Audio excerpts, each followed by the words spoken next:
We'll start out on the lakeside area and I'll tell you a bit more about the history of this site. Most visitors do need a tour guide to find their way around the Barbican. It is a bit of a maze. The residential parts and the school here were built in the 60s. People first started moving in, as I said, in 1969. Hello. Hello, come in. Welcome to our home. Hi, nice to meet you. And one of those who was first to move in 50 years ago was Stuart, who was 25. I get the comfy chair. We had one neighbour. The rest was completely deserted. There were more staff than there were residents. And it was all very new. In the early days, all the residents were acting as guides, pointing people in the right direction.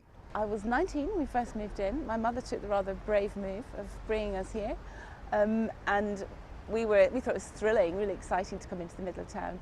And it was 1983, I think. Yeah, it has a unique spirit in that it's an open, democratic space, and its history is public spirited. It was a gift to the nation by the city. During the Second World War, the 35 acres all around me was almost completely destroyed. St Giles Church was burnt out with just its tower and walls left standing. For 2 decades, this served as just an adventure playground for children. But it's right in the heart of the City of London, so something had to be done with it. When the lousy war was over, the city fathers bravely conceived one of the most ambitious schemes ever undertaken in Britain.